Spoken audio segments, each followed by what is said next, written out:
ओम। आज की कक्षा में आप सभी का हार्दिक स्वागत है। मंत्र पाठ। ओम शन्नो मित्रः शं वरुणः शन्नो भवत्वर्यमा शन्नो इंद्रो बृहस्पतिः शन्नो विष्णुरुक्रमः।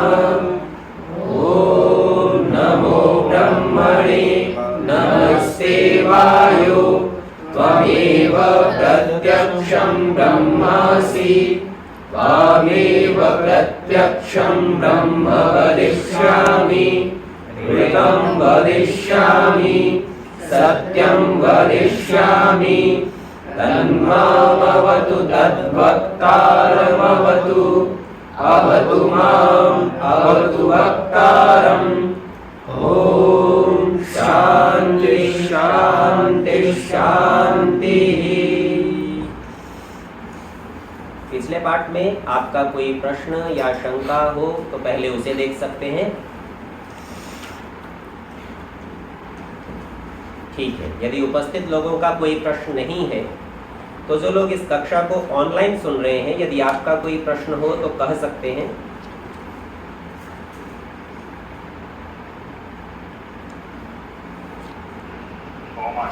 जी हाँ जी।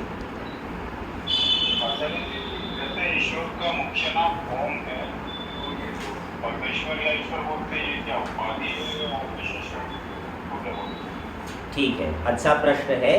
पहले चर्चा करते हैं ईश्वर शब्द पे। ईश्वर शब्द में ईश मुख्य धातु है, जिसका अर्थ है ईश ऐश्वर्य। वरच प्रत्यय है, इससे ईश्वर शब्द बन जाता है। तो यहाँ हुआ ऐश्वर्य वाला, ऐसा अर्थ है। अब आप जानते हैं कि ऐश्वर्य ऐसा गुण है जो व्यक्ति से अलग है। व्यक्ति के पास कोई चीज हो उसे हम ऐश्वर्य कहते हैं। तो ये उसका अपना व्यक्तिगत वैसा नहीं हुआ, नैमित्तिक है। जैसे उसका संपूर्ण सृष्टि पर शासन है, सारी सृष्टि उसके अधीन है, इसीलिए उसे स्वामी होने से ईश्वर कहते हैं। उसकी संज्ञा स्वामी है तो स्वामी बनाने वाली कोई चीज होनी चाहिए। तो ये दूसरे से संबंधित होकर नाम प्राप्त हुआ है। अब दूसरा शब्द है परमेश्वर। स्वामी तो हम सब भी हैं किसी न किसी चीज के, तो छोटे मोटे ईश्वर तो हम भी हैं। अब वो परम है, अर्थात उस जैसा दूसरा कोई स्वामी नहीं है। सबसे अधिक स्वामित्व तो उसका है, हमारे ऊपर भी उसका स्वामित्व है, इसीलिए उसकी संज्ञा परमेश्वर है। पर उसको परमेश्वर बनाने के लिए हमारी आवश्यकता है। हम ही ना हो तो उसे परमेश्वर कहेगा कौन? तो ये समझिए, गुण तो उसी का है लेकिन हमारे कारण से है। इसके स्थान पर जो उसका ओम नाम है वह उसका मुख्य और निज नाम है। उसके लिए बाहर की कोई भी वस्तु पदार्थ होने की आवश्यकता नहीं है। और ये ऐसा नाम है जो उसने स्वयं बताया है कि मेरा नाम ओम है, ऐसा कह के उसने वेद में बताया है। इसकी चर्चा हम प्रथम समोल्लास में कर चुके हैं। वहाँ पर ओम का बड़ा विशेष व्याख्यान भी था, सब प्रमाण भी दिए थे जिसमें ये बताया गया था कि उसका नाम ओम है। तो कैसा होता है, जैसे आपका नाम प्रशांत, ऐसा नाम है आपका। यह आपका वह नाम है जिससे किसी भी स्थिति में व्यवहार किया जा सकता है। पर आपका भाई आपको भाई बोलेगा, आपका बच्चा आपको पिता बोलेगा, आपके पिताजी आपको पुत्र बोलेंगे, बेटा बोलेंगे। तो ये जितने भी नाम होंगे ये सब नाम गौण नाम, किसी गुण का प्रदर्शन करने वाले होंगे। है तो आप ही के नाम, पर किसी न किसी गुण का प्रदर्शन, किसी संबंध का प्रदर्शन करते हैं। ठीक इसी प्रकार से ईश्वर और परमेश्वर ये नाम गौण नाम है, गुण को बताते हैं, उसके स्वामित्व का प्रदर्शन करते हैं। और सीधा परमेश्वर के स्वरूप का प्रदर्शन ओम शब्द से होता है। तो यह दोनों में अंतर है। ठीक है जी। अन्य कोई प्रश्न?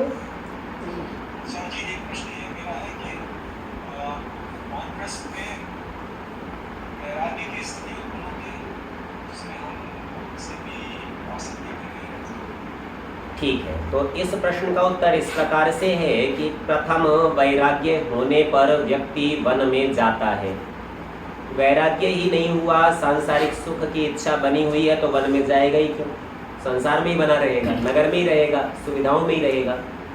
तो थोड़ा वैराग्य उत्पन्न हो गया, इससे वन में गया और वहां जाकर उस स्थिति को दृढ़ करता है, यथार्थ ज्ञान को प्राप्त करता है और उसका आनंद लेता है, इसीलिए वहां से संन्यास में प्रवेश करता है।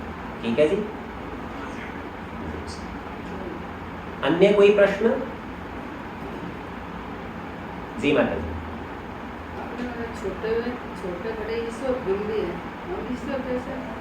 ठीक है, माता जी ने कहा हम ईश्वर कैसे हैं, तो ईश्वर शब्द का अर्थ है स्वामी, और सांसारिक पदार्थों के स्वामी हम भी रहते हैं। बहुत से पदार्थ हमारे अधिकार में रहते हैं, हमें उसके प्रयोग की अनुमति है, हमारी मर्जी है, हम चाहे जैसे प्रयोग करें। तो उस पदार्थ के ईश्वर, उसके स्वामी हम हो जाते हैं। स्वामी का अर्थ ईश्वर है, इसीलिए हमारी संज्ञा भी ईश्वर हो जाएगी। पर हम परम ईश्वर नहीं हो सकते, क्योंकि परम विशेषण केवल परमात्मा का है, वहां भी परम ही लगा हुआ है आत्मा में।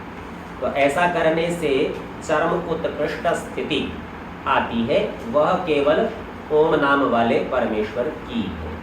तो इसीलिए छोटे छोटे ईश्वर तो हम भी हैं। इसको एक और दृष्टिकोण से देखिए, यदि अनेक ईश्वर ना हो तो परम नामक विशेषण ही ना लगाना पड़े, क्योंकि विशेषणम व्यावर्तकम भवति, अनेकों में से किसी को अलग करने के लिए विशेषण लगाना पड़ता है।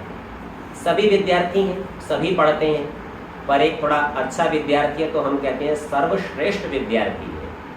तो इसी प्रकार से बहुत सारे ईश्वर होंगे तभी परम लगाकर परमेश्वर बना सकेंगे, नहीं तो परम शब्द आएगा ही नहीं। तो भिन्नता दर्शाने के लिए परमेश्वर शब्द है और समानता हम लोगों में, हम ईश्वर हैं। जी ठीक है, चलिए अन्य किसी का कोई प्रश्न? ठीक है, यदि और प्रश्न नहीं बचे हैं तो आगे के पाठ का हम विचार कर लेते हैं। पंचम समुल्लास चल रहा है। जी हाँ जी जी नमस्ते। अजय जी प्रश्न देख रहे थे, गृह आश्रम और वानप्रस्थ आश्रम न करके संन्यास आश्रम करे, उसको पाप होता है व नहीं? तो उसके उत्तर में मैं बीच में जोड़ रहा हूँ दो प्रकार की, क्योंकि जो बाल अवस्था में विरक्त होकर विषयों में फंसा वह महापापी, और जो न फंसे वह महापुण्यात्मा सत्पुरुष है। ये दोनों एक्सट्रीम कैसे चली जाती है आचार्य जी? अब विरक्त हुआ और न गया, चलो कोई बात नहीं, पर एक जगह तो महापापी हो जाता है, दूसरा महापुण्यात्मा होता है, बीच में भी तो लेवल होती है आचार्य जी। तो आपकी समस्या केवल महाशब्द पर है, बोले ये क्यों लगा दिया? दोनों तरफ? हाँ दोनों ही तरफ, महा शब्द पर तो आपत्ति है ना आपको। जी जी जी। अच्छा मैं आपसे पूछना चाहता हूँ, पापी होना पसंद है या महापापी होना पसंद है? आचार्य जी अगर पापी और महापापी में फर्क न होता तो यहाँ ना होता। नहीं, यहाँ की बात नहीं, आपसे पूछ रहा हूँ पापी होना पसंद है या महापापी होना पसंद है? तो दोनों बोले हैं आचार्य जी। दोनों ही छोड़ दिए ना, तो महा लगाने से अंतर ही, तो महा लगाने से अंतर क्या आया? दूसरी बात सुनिए, दूसरी, ठीक है मैं आपका सुनिए, रुकिए, मैं आपका आशय समझा हुआ हूँ, मैं कुछ कहता हूँ पहले, फिर आप देखिए, फिर भी प्रश्नों को रखिएगा। कैसा होता है कि दो प्रकार से सिद्धांतों को कहा जाता है, एक प्रत्यक्ष फल कहा जाता है, साक्षात सीधा, इसे हम अभिधा अर्थ कहते हैं, जो कहा है वो वैसा ही है। और दूसरी शैली ऐसी होती है जिसके अंदर अर्थवाद का प्रयोग किया जाता है। अब अर्थवाद के अंदर ये भिन्न भिन्न विशेषण भी लगाए जाते हैं, जैसे आपसे कहें कि बिना भूख के खाना बुरा है, और दूसरा व्यक्ति कहे इससे बढ़कर तो कोई पाप ही नहीं है, इतना बुरा है, तो दोनों ही परिस्थिति में आप उस कार्य से निवृत्त ही होंगे। लेकिन जब व्यक्ति ये कहेगा इससे बढ़कर कोई पाप ही नहीं है, ये इतना बुरा है, तो इसका मतलब वो आपको दृढ़ता से रोकना चाहता है, कोई शिथिलता नहीं चाहता, छोटी मोटी भी गलती नहीं कराना चाहता आपसे। तो इस दृष्टि से महाशब्द का प्रयोग किया जाता है, ये तो एक दृष्टिकोण है। दूसरा दृष्टिकोण यहाँ अभिधा का भी प्रयोग करेंगे, तो यह समझिए संन्यास की स्थिति मनुष्यों के जीवन में सर्वोत्कृष्ट स्थिति है, क्योंकि सन्यासी की योग्यता ईश्वर को प्राप्त करने की है, वो प्राप्त करेगा।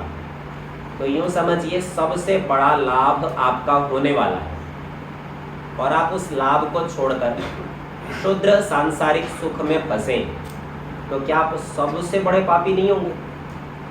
और यदि आप सबसे बड़े लाभ की ओर पहुंचे तो क्या सबसे बड़े पुण्यात्मा नहीं होंगे? तो ये महाशब्द कहने पर आपत्ति क्यों होनी चाहिए? विरक्त हो गया था, अर्थात संन्यास की योग्यता प्राप्त कर ली थी, बस ईश्वर ही मिलना बचा था, अंतिम स्थिति में था ना।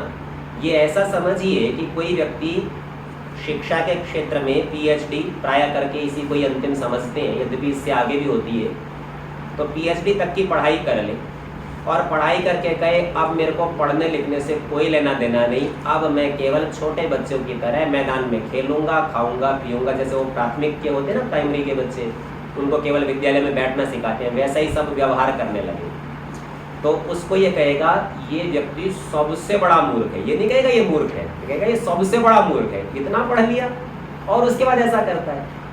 और कोई छोटा भी बालक हो, प्राइमरी कक्षा का विद्यार्थी हो, प्राथमिक विद्यार्थी हो, और उसका बौद्धिक स्तर इतना उन्नत हो कि वह प्रोफेसर के स्तर को प्राप्त कर सकता हो, पीएचडी वालों जैसा विचार कर सकता, तो कहेंगे इससे अधिक बुद्धिमान ही कोई नहीं, क्योंकि उसका जो सामर्थ्य और परिस्थितियां हैं वो उस स्तर से बहुत पीछे की हैं, लेकिन वह उस स्तर पर पहुंचने के लिए प्रयत्नशील अथवा पहुंचने की योग्यता का प्रदर्शन कर रहा है। तो इस हेतु से महाशब्द का प्रयोग किया जाता है। ठीक है जी। अगर ये गृह आश्रम और वानप्रस्थ आश्रम ये अपने आप में कहा गया, थोड़ी देर पहले हम जैसे पहले पढ़ चुके हैं, तो गृह आश्रम की बहुत बड़ी वैल्यू है। स्वामी दयानंद खुद बोल रहे हैं नहीं, हम कितना भी बुरा नहीं होगा अगर गृहस्थ आश्रम में जाए और वानप्रस्थ आश्रम में जाए। देखिए आप कहाँ गड़बड़ कर रहे हैं, आप कहाँ गड़बड़ कर रहे हैं, मैं उसका संकेत करता हूँ। आप ऐसा सोच रहे हैं कि ये गृहस्थ में जाने से मना कर रहे हैं। यदि आप क्रम पूर्वक चले, ब्रह्मचर्य से गृहस्थ में जाएं, गृहस्थ से वानप्रस्थ में जाएं और वानप्रस्थ से संन्यास में जाएं, तो अपनी अपनी स्थिति में सब श्रेष्ठ हैं। ये चर्चा इससे पिछले समोल्लास में की थी, और वहां पर पृष्ठ संख्या 103 पर एक प्रश्न उठाया था, अंतिम प्रश्न था, गृह आश्रम सबसे छोटा व बड़ा है? तो उत्तर दिया था अपने अपने कर्तव्य कर्मों में सब बड़े हैं, कोई छोटा नहीं। पर ध्यान देना चाहिए, अपने अपने कर्तव्य कर्मों में बड़े हैं, दूसरे के में नहीं। यदि कहीं पर संन्यास की योग्यता उपस्थित हो गई तो अब संन्यास का व्यवहार करना चाहिए ना, और उसके स्थान पर छोड़कर आ गया गृहस्थ में, तो आप बताइए अनाधिकार चेष्टा हुई या नहीं हुई? और यदि अनाधिकार चेष्टा हुई तो जो अपने क्रम से अच्छा कार्य था वो भी बिगड़ गया। इसको सामान्य लौकिक दृष्टांत पर समझिए। खाने का समय है, क्रम है, आप उठे, आपने शुद्धि की, स्नान किया, यज्ञ हवन संध्या की, और आप प्रातराश करने बैठे, क्रम है ना। अब इसके स्थान पर कोई व्यक्ति कहे नहीं मैंने आज शुद्धि तो नहीं हुई, पेट आदि तो साफ नहीं हुआ, पहले खा लेता हूँ, इसमें क्या हो गया? खाना बहुत अच्छा काम था, करना चाहिए था, लेकिन असमय में किया जाए, अस्थान में किया जाए तो वह ही गलत हो जाता है। और कोई व्यक्ति ऐसे ही सोचे, बोले शौचालय में बैठा हूँ, पेट खाली हो रहा है, खाली नहीं रहना देना चाहिए, चलो वहीं बैठ के ही खा ले, तो कार्य अच्छा होते हुए भी बुरा हो जाएगा।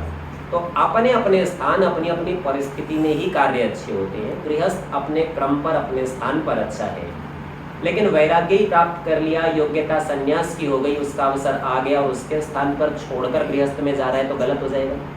यही स्थिति वानप्रस्थ के साथ भी है कि जब आप प्रकरण को भूल जाएंगे, परिस्थिति को भूल जाएंगे, तो वह अच्छा कार्य असमय में किया गया, अनुपयोगी होने से गलत हो जाएगा। इसके लिए ना साहित्य में बड़ा अच्छा श्लोक आता है, अप्राप्त कालम वचनम बृहस्पतिर अपि ब्रुवन।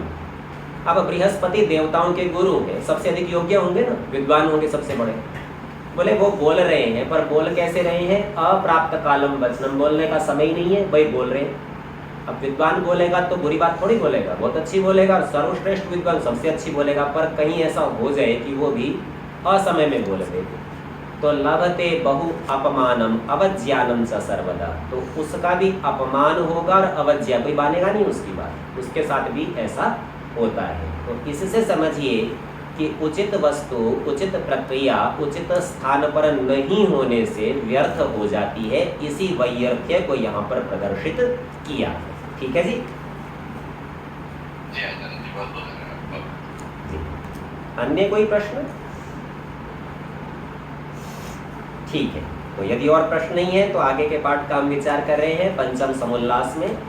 106 पृष्ठ है और यहाँ हमने एक पंक्ति देखी थी, यद अहर एव विरजेत, जिस दिन में ही वैराग्य होवे, तद अहर एव प्रव्रजेत, उसी दिन ही प्रव्रज्या ले ले, संन्यास ले ले। वनाद वा गृहात वा, वानप्रस्थ हो तो वन से ले लेंगे और गृहस्थी हो तो घर से ले ले। तो इस पंक्ति में भी गृहस्थ का निषेध नहीं किया, अभी तो गुण बताया जा रहा है वैराग्य का, कि वैराग्य होने से संन्यास का अधिकारी है, वैराग्य हो गया तो चले आगे बढ़ जाए। ब्रह्मचर्याद एव प्रव्रजेत, और ब्रह्मचर्य में हो तो वहीं से ले ले, क्योंकि वैराग्य हो गया है।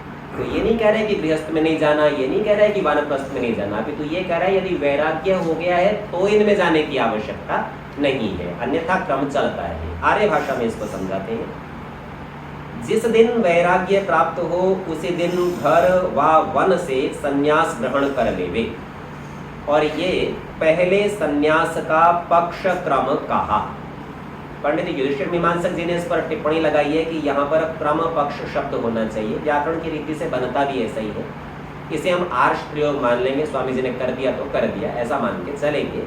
तात्पर्य यही है कि यदि आप क्रम पूर्वक चलते हैं तो ब्रह्मचर्य से गृहस्थ में जाएं, गृहस्थ से वानप्रस्थ में और फिर वहां से संन्यास लेंगे। और इसमें विकल्प, अब विकल्प बता रहे हैं दूसरा पक्ष, वो क्या है, अर्थात वानप्रस्थ न करें, जरूरत नहीं। क्यों? क्योंकि गृहस्थ में ही वैराग्य अच्छा हो गया, तो कहते हैं गृहस्थ आश्रम ही से संन्यास ग्रहण करें। और तृतीय पक्ष है, अब तीसरा भी बता रहे हैं कि जो पूर्ण विद्वान जितेंद्रिय विषय भोग की कामना से रहित परोपकार करने की इच्छा से युक्त पुरुष हो, वह ब्रह्मचर्य आश्रम ही से संन्यास ले ले, उसे गृहस्थ में जाने की भी आवश्यकता नहीं। मान लीजिए आपने 10वीं के स्तर की योग्यता पहले ही प्राप्त कर ली अथवा 12वीं की प्राप्त कर ली, तो 10वीं 12वीं पढ़ने की जरूरत नहीं, अब सीधा आप स्नातक की कक्षा में प्रवेश ले लीजिए, क्योंकि आपका स्तर ही वही है। प्रतियोगिता परीक्षा होगी, आप उसमें उत्तीर्ण हो जाएंगे तो सीधा आपका प्रवेश प्राप्त हो जाएगा। वर्तमान समय में कुछ परिस्थितियां ऐसी बना दी गई कि नहीं साहब वो प्रमाण पत्र नहीं लाओगे तो प्रवेश नहीं देंगे। प्राचीन समय में ऐसा नहीं था, और ये मैं बहुत पुरानी बात नहीं कर रहा हूँ, आज से लगभग 50-60 साल पहले की ही बात कर रहा हूँ। उस समय पर भी ऐसा होता था कि बालक घरों में ही पढ़ते रहते थे और अच्छे बड़े हो जाते थे, उसके बाद लगता था चलो विद्यालय में भेज दें, तो वहाँ प्रधानाचार्य या मुख्याध्यापक उसकी कुछ परीक्षा लेकर घोषित कर देता था ये 8वीं कक्षा में बैठने के योग्य है, 10वीं में बैठने के योग्य है, सीधा वहीं बैठ जाते थे। मेरे अपने एक परिचित सीधे महाविद्यालय में जाकर बैठे, कभी विद्यालय ही नहीं गए। तो उनकी जब परीक्षा हुई तो उनके आचार्य ने कहा ये शास्त्री की योग्यता रखते हैं, सीधा शास्त्री की कक्षा में बैठा दीजिए, सीधा वहीं बैठा दिया। तकनीकी शिक्षा उन्होंने प्राप्त की, बिना विद्यालय की शिक्षा प्राप्त की। ये 50-60 साल पहले तक होता, अब थोड़ा परंपरा बदलती जा रही है, पर ऋषियों का मंतव्य वैसा ही है। और वेदों में भी यतयः ब्राह्मणस्य विजानतः इत्यादि पदों से संन्यास का विधान है। यति शब्द सन्यासी के लिए प्रयोग होता है, यतयः शब्द का प्रयोग किया। ब्राह्मणस्य विजानतः, ऐसा ब्राह्मण जो ज्ञान रखता है, जानकारियां उसके पास बहुत सारी अच्छे स्तर का ज्ञान है, तो उसको भी संन्यास लेने का विधान है। परंतु किसको विधान नहीं है? सो कठोपनिषद का एक ये मंत्र उपस्थित किया, ना विरतो दुश्चरितान् ना शांतो ना समाहितः ना शांत मनसो मानसो वापि प्रज्ञाने नैनम आपनुयात्। न अविरतो, जो अविरत है अर्थात अलग नहीं हो पा रहा, लगा ही हुआ है, निरंतर लगा हुआ है, अलग नहीं हो रहा, उसको नहीं। तो पहले न निषेध कर दिया, और ये पहले रखा है इसलिए निषेध का प्राबल्य है, इसमें मना कर रहे हैं, जोर से बता रहे हैं कि भाई वो बिल्कुल नहीं संन्यास ले, जो अभी तक विरत नहीं हुआ, अलग नहीं हुआ, वैराग्य जिसको नहीं हुआ, वो संन्यास का अधिकारी नहीं। दुष्चरितान न, दुष्चरित्र हो, आदतें सुधारी नहीं हो, स्वभाव शुद्ध नहीं किए हो, तो वो भी अधिकारी नहीं है। न अशांतो, जो शांत नहीं है जिसका मन, वो भी अधिकारी नहीं है। और न असमाहित, जो समाहित नहीं हुआ है, वो भी अधिकारी नहीं है। समाहित शब्द को समझिए, आहित का अर्थ होता है धारण करना, पकड़ के रखना। तो जो मन और इंद्रियों को अपने वश में नहीं रख सकता, वो असमाहित है। और जिसका मन एकाग्र हो जाता है, जो ध्यान लगा सकता है और इसका पता सबसे अच्छा चलता है विद्या के क्षेत्र में। तो जो ध्यान से पढ़ सकता है वो समाहित चित्त, अर्थात सब और से विषयों से उसने मन इंद्रियों को हटाकर केवल सम्मुख उपस्थित विषय एक में ही लगा रखा है। तो जो इस प्रकार एक में लगने वाला है वो समाहित है, और जो ऐसा नहीं है वो असमाहित है, उसके लिए निषेध है, उसको संन्यास नहीं लेना चाहिए। न अशांत मानसो, जिसका मन शांत नहीं है उसको भी नहीं लेना। ध्यान दीजिए, ऊपर भी आया था अशांत और यहाँ मन के साथ शांत किया है। तो ये जो नीचे वाला है ये तो मानसिक शांति की चर्चा है, और ऊपर वाले की सब प्रकार की शांति की चर्चा है। ये शांति आनंद वाली स्थिति है, इच्छाएं नहीं है, अर्थात आवश्यकता की पूर्ति मात्र करता है। वापि प्रज्ञानेन एनम आपनुयात, अथवा जो ये प्रज्ञान वाला है, इस शब्द को हमारे भाषा में देखेंगे, थोड़ा इसका तात्पर्य और भी समझेंगे। अभी केवल इतना समझ लीजिए कि जिसके पास प्रज्ञान नहीं है, तो ये जो ऊपर वाले लोग हैं जिनके पास वैराग्य नहीं है, दुष्चरित्र हैं, शांति नहीं है, मन एकाग्र नहीं है और मन शांत नहीं है, इनके पास यदि प्रज्ञान आ भी जाए, ये अच्छा ज्ञान प्राप्त कर भी ले, तो प्रज्ञानेन, प्रज्ञान से भी एनम आपनुयात न, एनम इस परमात्मा को ये प्राप्त नहीं कर सकते। ऐसे लोग यदि संन्यास ले लेंगे तो भी इन्हें परमेश्वर नहीं मिलने वाला। ये कठोपनिषद की दूसरी वल्ली का 24वां मंत्र है। आर्य भाषा में इसका अर्थ करते हैं, जो दुराचार से पृथक नहीं, तो ये दुष्चरितान, इससे अलग होने के अर्थ में ग्रहण किया, वो ऐसा नहीं है। जिसको शांति नहीं, अशांत का अर्थ लिया। जिसका आत्मा योगी नहीं, ये असमाहित का अर्थ लिया। और हमने आपको बताया था जो एकाग्र चित्त नहीं होता वो योगी नहीं है। तो यहाँ पर असमाहित से तात्पर्य अयोगी से है, और जो ध्यान लगा लेता है वो योगी हो जाता है। इसकी एक चर्चा हमारी पिछले पाठ के पश्चात भी कुछ हुई थी। वहाँ भी कुछ योग दर्शन से संबंधित चर्चा चली थी, ईश्वर को पकड़ना है कि छोड़ना है, आदि आदि। तो ये विचार करना चाहिए कि ध्यान तक की परिस्थिति ऐसी है जहाँ आपका प्रयत्न चलता है, आप प्रयत्न पूर्वक ध्यान लगाते हैं। लेकिन समाधि की स्थिति ऐसी है कि जो करने की नहीं, होने की चीज है। ऐसा समझिए, समाधि कहते हैं समाधान को। आज सायकाल में भी हमारे सामने एक प्रश्न आया था, क्या वेद पढ़े बिना समाधि नहीं लग सकती? तो यूं समझिए, समाधि का अर्थ समाधान है। समाधान को प्राप्त करने के लिए शंका होनी चाहिए। शंका कहाँ से लाओगे? तो वो वेद से लाओगे। ज्ञान के आधार पर शंका लाओगे। जो व्यक्ति कुछ जानता है वह ही उस विषय में और जानने के लिए शंका करता है, अथवा ज्ञान की स्थिरता के लिए शंका करता है। जिस विषय में कुछ भी ना पता हो तो उस विषय में शंका क्या करेगा? सबसे पहला यदि कोई प्रश्न उठाएगा भी तो ये पूछेगा ये क्या है, ऐसे पूछेगा। तो यूं समझिए, समाधि यानी समाधान ये होने का विषय है, करने का नहीं। जब आपकी ध्यान की उच्च स्थिति बन जाती है तो आपकी समाधि लग जाती है। हम कहते यही, हम समाधि लगा रहे हैं, अर्थात समाधि लगाने के लिए प्रयत्न कर रहे हैं, अर्थात ध्यान को बना रहे हैं, निरंतरता ला रहे हैं। उसके लाने से जो होगा वो समाधि होगी। हमने की नहीं, हमने मात्र प्रयत्न किया है। जैसे हम कर्म करते हैं और फल होता है, लेकिन हम क्या कहते हैं, ये फल है, इस फल के लिए हमने काम किया है। तो ये प्रयोग है भाषा का, मात्र समझने की बात है। तो समाधि होने वाली चीज है, उसमें आप कुछ करते नहीं हो, वहाँ होता है। वो अलग बात है कि फिर उसके विभाग करते रहते हैं, ये संप्रज्ञात है, ये असंप्रज्ञात है, उसमें भी और आगे विभाग बनाते हैं कि ये इस स्वरूप वाली है, उस स्वरूप वाली। वो समझने की दृष्टि से है। वास्तव में समाधि होती है, आप करते नहीं। तो उसी तरह से इन्होंने ये कहा असमाहिता, जिसने मन को एकाग्र नहीं किया, क्योंकि योगी करने तक उतना ही करता है। कितना करता है? मन को एकाग्र कर लेता है, ध्यान की उच्च अवस्था में पहुंच जाता है, कितना उसका करने का काम है। तो इसी को आर्य भाषा में कहा, जिसका आत्मा योगी नहीं, अर्थात एकाग्र नहीं कर सकता वो मन को, उसके आत्मा में इतना सामर्थ्य ये भी नहीं हुआ। और जिसका मन शांत नहीं है, तो इतनी अवस्थाओं वाले को संन्यास का अधिकार नहीं है। तो इसको समझाते हैं, वह संन्यास लेके भी, ले भी लिया तो भी प्रज्ञान से परमात्मा को प्राप्त नहीं होता। प्रज्ञान शब्द का पहला साधारण अर्थ है प्र माने प्रकृष्ट, ज्ञान माने ज्ञान की उच्च स्थिति। सबसे अच्छा ज्ञान भी कर लेगा तो भी परमात्मा नहीं मिलेगा। यहाँ पर एक और बात समझ लेनी चाहिए। हमारे सामने एक विचार बार बार आता रहता है कि बिना ज्ञान के मुक्ति नहीं होती। सांख्य दर्शनकार ने ऐसा ही कहा है, परंतु केवल ज्ञान से भी मुक्ति नहीं होती। उस ज्ञान की स्थिरता और स्पष्टता के लिए तद अनुकूल कर्म भी करना पड़ता है। तो इसकी चर्चा यजुर्वेद के 40वें अध्याय में, ईशोपनिषद में, वहाँ वो मंत्र दिया है, विद्यांचा यस्तद्वेदो भयं सः। विद्या और अविद्या दो चीजें हैं जो दोनों को साथ में जानता है। तो अविद्या मृत्युम तीर्थवा विद्या अमृतम अश्नुते। अविद्या से मृत्यु को अर्थात जन्म मरण के बंधन को तैर लेता है, इसमें डूबता नहीं। और विद्या से क्या करता है? तो बोले अमृतम अश्नुते, अमृत यानी परमेश्वर को प्राप्त करता है।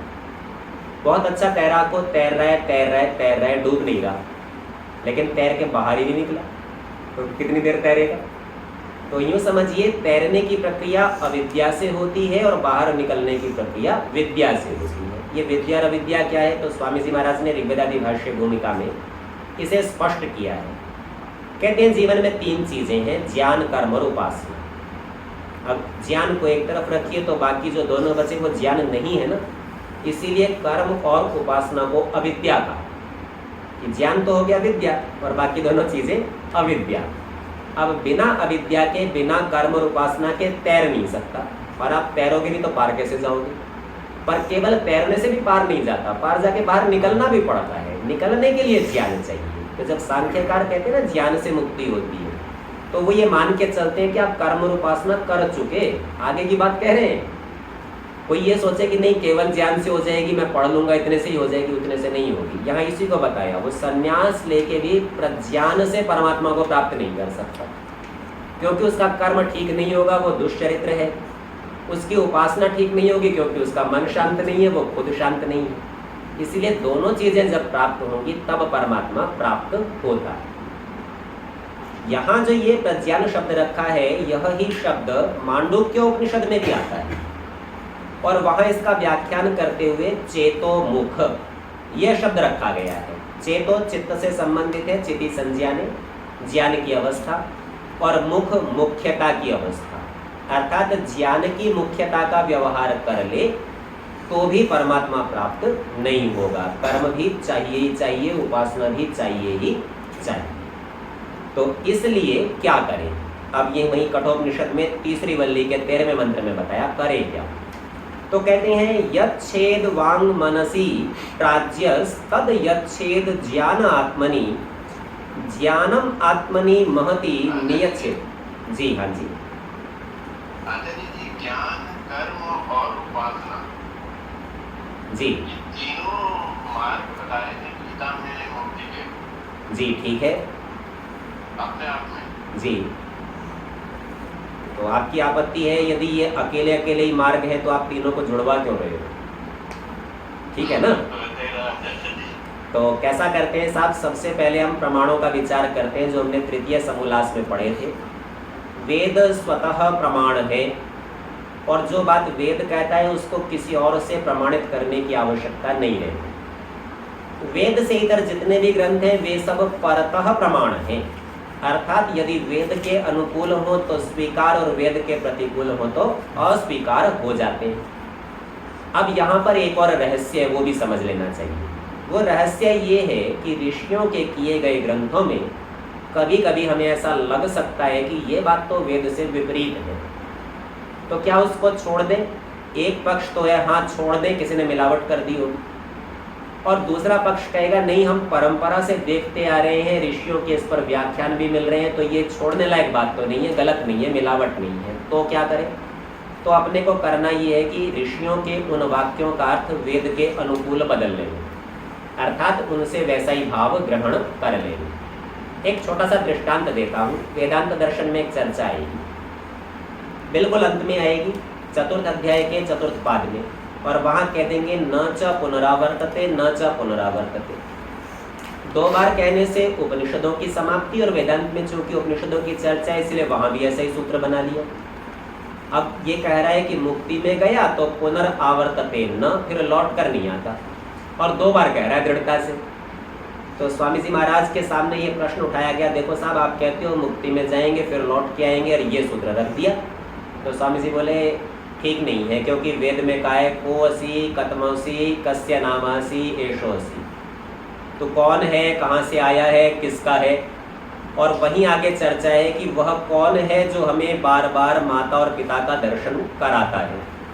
तो बोले अगर परमेश्वर कह रहा है कि आपको आना पड़ेगा और बार बार दर्शन करना पड़ेगा, तो मुक्ति से आप लौटे ना, ऐसे कैसे हो सकता है। तो बोले वेदांत दर्शन में कहा है, उपनिषद में कहा है। बोले कहा होगा तो इसका अर्थ ये कर लेंगे कि मुक्ति के काल तक बीच में नहीं लौटता है, क्योंकि उससे पहले तो 100 वर्षों का जीवन यदि माने तो 100 वर्षों में लौटाता था ना। मुक्ति का काल बहुत बड़ा है, तो उसके बीच में नहीं लौटता है। तो ये आपने देखा कि किस प्रकार वेद के अनुकूल ऋषियों के वाक्यों का अर्थ करना चाहिए। अब गीता की चर्चा करते हैं। गीता महाभारत का अंश है, स्वतंत्र ग्रंथ नहीं है। यदि हम थोड़ी देर के लिए सुजन तोष न्याय से ये मान भी लें कि पूरा का पूरा महाभारत व्यास जी का लिखा हुआ है, व्यास जी ऋषि हैं, ऋषि लोग गलत नहीं कहते, तो आपको ये करना पड़ेगा कि इस भाव को आपको ऐसा जोड़ना पड़ेगा कि यहाँ एक एक नहीं, तीनों के सामूहिक प्रयत्न से मुक्ति होगी वेद के अनुसार। क्योंकि मैंने आपके सामने वेद का मंत्र रखा था, यजुर्वेद का, तो वेद के अनुसार आपको इसका अर्थ करना पड़ेगा। अथवा दूसरे पक्ष में आप ये मान लीजिए कि यदि दृढ़ता से यह ही बात हो कि केवल ज्ञान से हो सकती है, केवल कर्म से हो सकती है, और वहाँ उपासना के स्थान पर भक्ति का प्रयोग करते हैं, वो लोग भक्ति योग कहते हैं, तो केवल भक्ति से मुक्ति हो सकती है। यदि ऐसा ही मानना चाहे तो ये मान लीजिए ये मिलावट है। ठीक है जी, तो स्वतंत्रता आपकी, आप इसे किस प्रकार ग्रहण करना चाहिए। तो यहाँ पर कठोपनिषद का मंत्र उपस्थित किया, बताया कि ऐसा व्यक्ति क्या करे जिसे अब मुक्त होना है, संन्यास की इच्छा है। तो कहते हैं यच्छेद वांग मनसी प्राज्यस तद यच्छेद ज्ञानात्मनि ज्ञानमात्मनि महति नियच्छेद तद यच्छेद शांतात्मनि। अब ये बड़ा रोचक है, थोड़ा थोड़ा रहस्य वाला भी है। उपनिषद में बहुत सारे मंत्र रहस्यात्मक होते हैं। उपनिषद शब्द का एक अर्थ भी रहस्य है। तो ये कहते हैं यच्छेद, यच्छेद का अर्थ होता है रोकना, नियमन करना। यच्छेद रोके, किसको रोके? वांग मनसी, वाणी और मन दोनों को रोक ले। जो ऊपर दुष्चरित्र की चर्चा आ रही थी ना, उन चरित्रों से, बुरे आचरण से वाणी और मन को रोक ले। और प्राज्य, रोकने वाला कौन है? उस कर्ता का नाम बताया, ये प्राज्य है, बहुत अच्छा जानने वाला है। प्राज्य नाम एवं प्राज्य, ऐसा करके स्वामी जी ने इसी पुस्तक के प्रथम समोल्लास में बताया। जिसका प्रकृष्ट ज्ञान है वो प्रज्ञ, और प्रज्ञ ही प्राज्य है, स्वार्थ में प्रत्यय कर लिया है यहाँ। तो कह रहे हैं प्राज्य जो बहुत अच्छा बुद्धिमान है वो क्या करे? वाणी और मन को संयम में ले आए, नियंत्रण में ले आए, रोक लिया धर्म से। और फिर क्या करे? तद यच्छेद ज्ञाने आत्मनि। अब ये एक प्रकार का विशेषण जैसे बना दिया, ज्ञान वाले आत्मा में। अभी इससे पहले ज्ञानी नहीं था, अब ज्ञान वाले आत्मा में यच्छेद, उसको रोक देवे, वहां बैठा देवे, या यूं समझिए उसमें विलीन कर दे। तो पहले इसने अपने मन और वाणी को रोका अधर्म से, अधर्म करता था ये संसार में, वहां से निकाल के ज्ञान वाले में ले आया। ज्ञान वाले यानी ऐसा समझ लीजिए मन में ले आया, तो मन के अंदर भी अब अधर्म नहीं करता, उस आत्मा के अंदर इसने लगा दिया। यहाँ आत्मनि कहने से वो जीवात्मा वाला शब्द एकदम से ग्रहण नहीं करना, क्योंकि विशेषण लगा रहे हैं ना, ज्ञाने आत्मनि, ज्ञान प्राप्त करता है मन के माध्यम से, तो उसमें लगा लेते। और फिर कहते हैं ज्ञानम आत्मनि महति, उस ज्ञान को ज्ञान आत्मा में लगाया तो ज्ञान हो गया। ज्ञान को क्या करे? बोले आत्मनि महति, महत आत्मा में लगा दे। अब महान आत्मा ये परमेश्वर भी हो सकता है और जीवात्मा भी हो सकता है। तो अभी हमारा क्रम जिससे चल रहा है उस क्रम से मन को हम महती आत्मा, जीवात्मा मान लेते हैं, उसमें लगा दे ज्ञान। और नियच्छेद वहां पर नियमित कर दे, इसको टिका दे, इसका नियंत्रण कर दे, भाई तेरी स्थिति यहीं तक रहेगी, यहाँ आ जा। पहले मन को संसार से हटाया, वाणी को संसार से हटाया, उठा के लगाया मन में, विचार में, वहां से उठा के लगाया जीवात्मा में, और जीवात्मा के बाद कहता है तद यच्छेद शांत आत्मनि, अब उसको शांत आत्मा में लगा दे। तो ये शांत आत्मा क्या है? इसको परमात्मा मान लीजिए। तो ये क्रम दर्शा रहे हैं कि ऐसा व्यक्ति जिसे संन्यास लेकर परमेश्वर को प्राप्त करना है, मुक्ति का इच्छुक है, मुमुक्षु है, वो क्या करे? बोले पहले संसार से हटा के मन में लाए, मन से हटा के आत्मा में लाए, और आत्मा से हटा के परमात्मा में ले जाए। ये क्रम आर्य भाषा में इसको समझा रहे हैं। सन्यासी बुद्धिमान वाणी और मन को अधर्म से रोके, अधर्म से रोकेगा तो ज्ञान प्राप्त होगा, उनको ज्ञान और आत्मा में लगा दे। ज्ञान नाम मन का मान लिया है, तो बुद्धि मन इन सबको मन के अंतर्गत लेकर ज्ञान शब्द से कह दिया। न्याय दर्शन में इसका सूत्र आता है बुद्धिर उपलब्धि ज्ञानम इति अनर्थांतरम। बुद्धि कहिए, उपलब्धि कहिए, ज्ञान कहिए, ये सब पर्यायवाची है, कोई भेद नहीं है।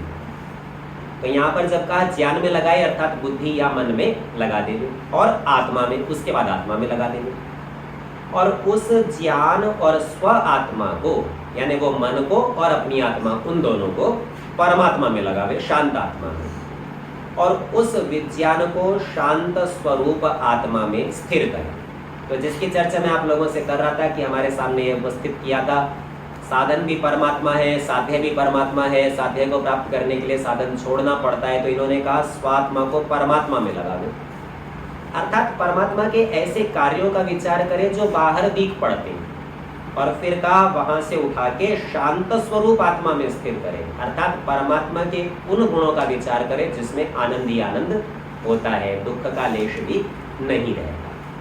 तो यहाँ पर परमात्मा का भिन्न भिन्न विचार है, मूल रूप से परमात्मा छूटा नहीं, भले ही एक जगह से उठाकर दूसरी जगह लगाया है, पर रहे परमात्मा नहीं है। तो मूल परमात्मा नहीं छूटता है, उसका विषय जिस विचार करने की शैली है, जैसा पकड़ना था, उसमें हम थोड़ा थोड़ा भेद करते आते। आगे मुंडक का एक मंत्र इन्होंने उपस्थित किया है, परीक्ष्य लोकान कर्मचितान ब्राह्मणो निर्वेदमायान नास्त्य कृतः कृतेन तद विज्ञानार्थम स गुरुमेवाभिगच्छेत् समित पाणिः श्रोत्रियम ब्रह्म निष्ठम। इसका नीचे पता दिया है मुंडक खंड 2 मंत्र 12। अब मुंडक में 3 मुंडक हैं उपनिषद में, और तीनों में 2-2 खंड है, तो ये कौन से मुंडक का खंड है ये पता देंगे, तो पता ठीक कर लेंगे। ये प्रथम मुंडक के द्वितीय खंड का 12वां मंत्र है। तो मुंडक 1 आगे चिन्ह लगा के खंड 2 और मंत्र 12 इस प्रकार देखिए।